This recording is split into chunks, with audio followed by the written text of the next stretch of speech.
মুখটা এমন হাড়ির মতো বানিয়ে রাখছেন কেন? লোক মুখে কত শুনছি শ্বশুর বাড়ি নাকি মধুর হাড়ি। আরে কোথায় মধু?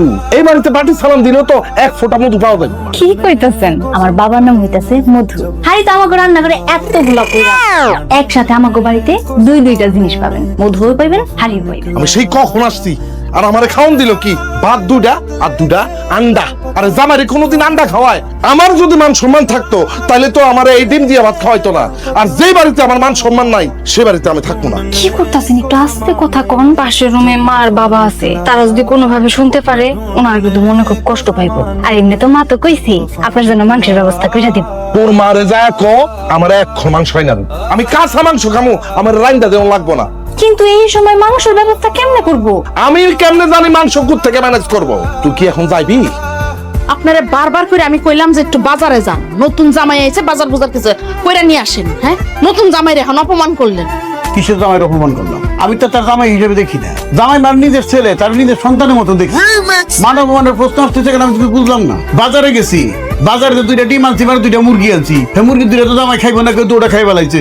আবার কেউ অপমান করতেছি করতেছি। সে নতুন জামাই কয়েকদিনের জন্য বাড়িতে বেড়াইতে আসছে, যে কয়দিন থাকবো তারে ভালো মন্দ কিছু রাইন্দা খাওয়াইতে হইব। নতুন জামাই পুরানো বউ কবে? নামার কোনো লক্ষণই আমি দেখতেছি না। আমার তো ফতুর করবে, রাস্তায় নামাই ছেড়ে দিব। আচ্ছা ঠিক আছে, তুমি তো নাচো করে কইতেছ, আমি এক বেলা পেট ভরে খাওয়াই দিব। দেখি কালকে বাজার গিয়ে কি পাই না পাই, দেখে তোমার কইলে ঠান্ডা করবো। আপনারা আর কষ্ট করে বাজারে যাইতে হইব, কালকে বাজারের ব্যবস্থা আমিই করতেছি। সুন্দর কথা কইছো তো, এরকম ফার্স্ট ক্লাস কথা শুনতে মন চায়। মাঝে মধ্যে আমি চিন্তা করি তুমি কি আমার বিয়ে করাবো নাকি আর কি। মাঝে মধ্যে না আমারও মন চায় তোমার সংসারটা ফালাই চলে যাইতে। যাও না কেন, না করছে কেরা? কত বিয়ার পর দিন থেকে যাবে নিশ্চয়। শ্বশুর বাড়ির মতো আমি বুঝি নাই, কয়না শ্বশুর বাড়ির মধ্যে হারি। আমার কপালে ঝাড়ু বাড়িও ঢুকলো না। তোমার বাপে আমার কোন দিয়া কত দাওয়াত দেখা হয়েছে, কেন খাওয়াই না এরকম কই না, তুমি ভালো ভালো। আলা মুখটা বন্ধ করে একটু ঘুমান। খুব ভালো হয়েছে না আব্বা? কি ব্যাপার, তোমার দুজনের সাত সকালে কই গেছিলে? বাজারে গেছিলাম, সব ভালো ভালো জিনিস পছন্দ করে একবারে নিয়ে আসছি। মাশাআল্লাহ মাশাআল্লাহ, একেবারে সব সুন্দর সুন্দর জিনিস দেখে নিয়ে আসছি। আলহামদুলিল্লাহ।